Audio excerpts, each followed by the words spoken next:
Why should we be different? For the past few days, I've been trying to figure out what I'm going to say, what I'm going to speak to you guys. So my first plan is basically, just to encourage you guys, which is the theme that I'm going to bring about, dare to be different. Well, maybe I should just encourage you guys. You have to be different because most successful people are. If you look people like Elon Musk, like Jeff Bezos, like all these super rich people, they have their own niche in a sense. But I've changed my mind. I've changed my plan. Why not trying to understand what is the importance of being collective or being part of society? So Glaycon, there's this book that I've just read. It's not really a detailed book about that situation, but it's like an excerpt from other book that actually talks about this discussion. So it's a discussion between Glaucon, which is Plato's brother, with Socrates.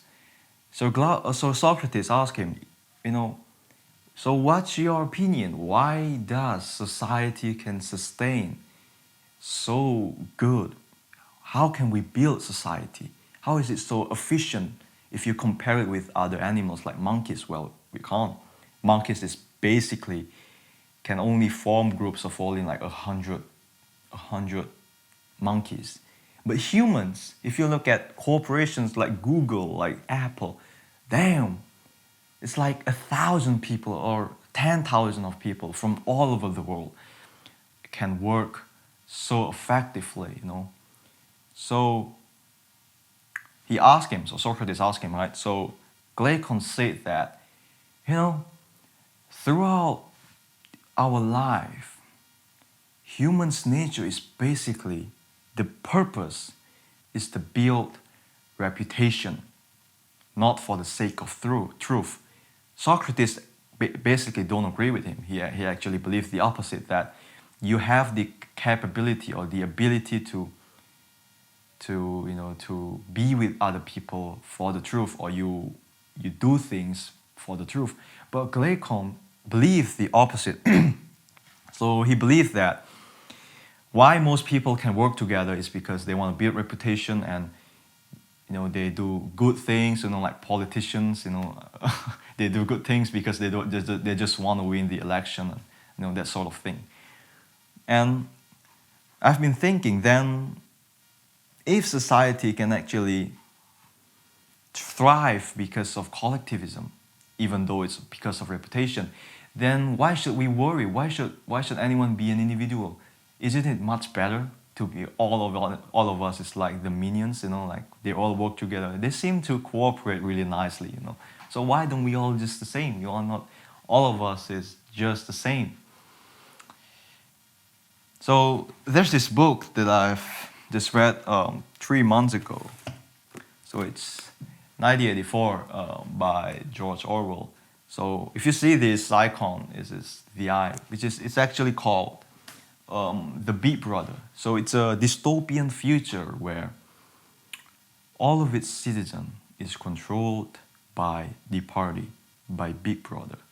So, everything is controlled. There's mass surveillance everywhere. There's cameras, there's microphones, eyes in everywhere. Just like this, if you look at this, it's just like the Sauron, like the Lord of the Rings. This is basically watches every movement. So it's basically the same. So, we should not be one, but we should be part of the one in that society. If you have different thought, if you say differently, if you act differently, the very moment you will be gone.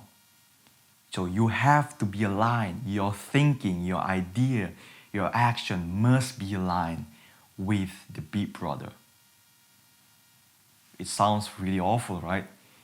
Well, it's not merely a fiction anymore, but it's a history.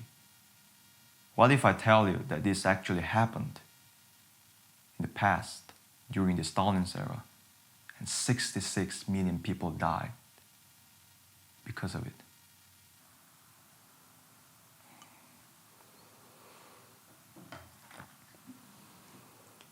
being different is not merely about wealth, fame, and obtaining all the possessions as we can get, and so forth. I think that there is something transcendent about it. There's something much more deeper than that, you know, that we believe that what we do and what we say is right. Just imagine if we base all our ideas on one thing, on one system. You know, what if it's wrong? Then everyone is wrong, then everything is wrong, then everything degenerate. So that's why it's important for us. That's why it's important for us to be an individual. So the choice is in your hands. Thank you.